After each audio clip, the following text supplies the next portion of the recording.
What's going on, Moon Gang? My name is Matt, and boy oh boy did the stock market have a day. And I definitely don't mean that in a good way. In this video, I'll be diving into what in the world is going on in the market, and I'll also be doing a technical breakdown of NIO.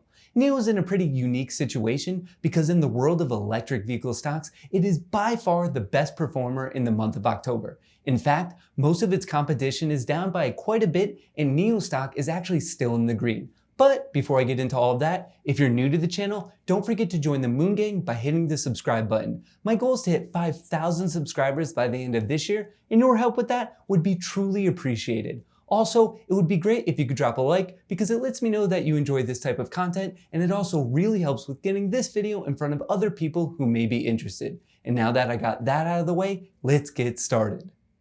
The stock market had a pretty brutal sell-off today, and here are just some of the headlines that I saw. Dow trades 800 points lower in the final hour as cases and election concerns rise. Stocks sell off sharply as cases soar, and Dow drops 800 points on mounting concerns over the virus and global economic recovery. And on top of that, I just received an alert that France is now in a nationwide lockdown. Things are not looking good. Concern for both the global economy and market is rising because the virus cases don't seem to be getting much better.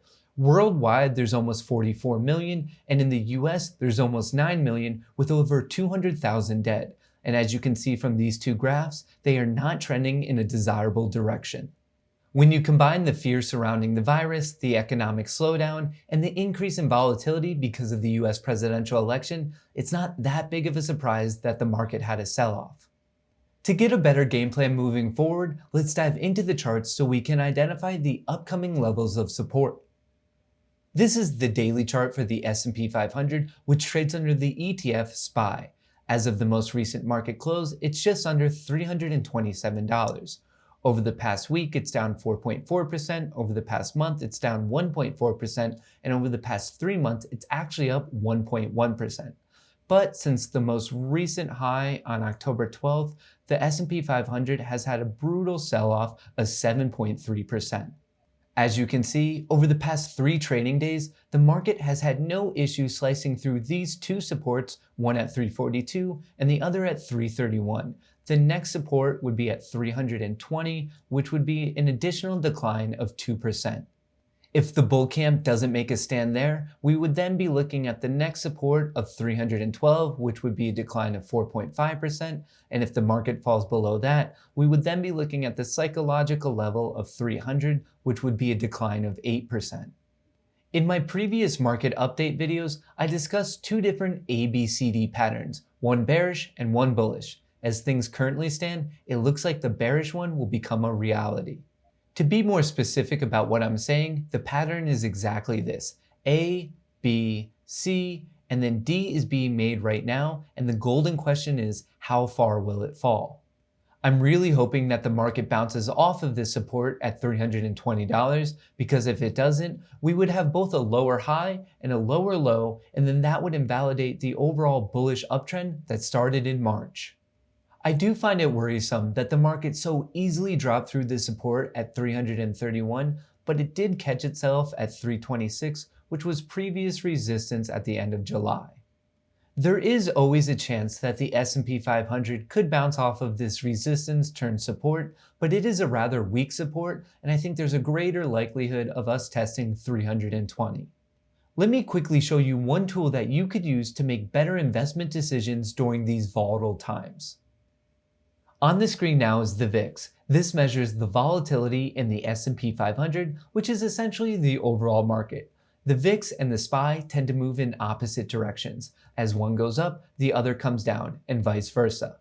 As a quick example, when the market was selling off between February and March, the VIX was spiking by quite a bit. To be fair, this is a pretty incredible move, but the VIX has been going up once again. Over the past week, it's up 40%, over the past month, it's up 53%, and over the past 3 months, it's up 62%. With today's market sell-off, the VIX easily broke through the previous resistance at 38. When the pain of today ended, it was just over 40, which was also the high from early May. In my opinion, the VIX could continue to rise to 44 or maybe even 48. this move would be accompanied by a drop in the overall market. Now, obviously, I don't want this to happen because it would most likely mean that the virus cases are getting worse and a lot of people, myself included, would lose money in the market.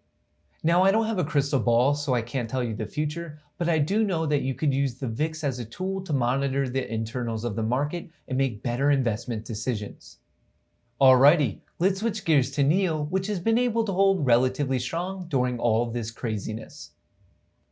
Today's market sell-off of 3.4% also had a big impact on the EV sector. NIO was down 3%, Tesla dropped 4%, Hyliion was down 6%, Workhorse dropped 3%, and Lordstown Motors took the incredible hit of 15%. With that being said though, these bottom three are actually down even more in the month of October. Tesla is essentially break even and NIO is positive. Since October 1st, NIO is actually up 30%. As things currently stand, it's safe to say that NIO has been the leader of the pack in the month of October. Over the past 3 months, NIO is up 125%. Over the past 6 months, it's up over 700%. And from the start of 2020 until now, it's up 584%. Now, I should probably clarify one thing. I'm in no way saying that NIO is the most fundamentally sound EV stock. In fact, from 2016 to 2019, the company has been operating at a loss, and the same can be said about the first 2 quarters in 2020.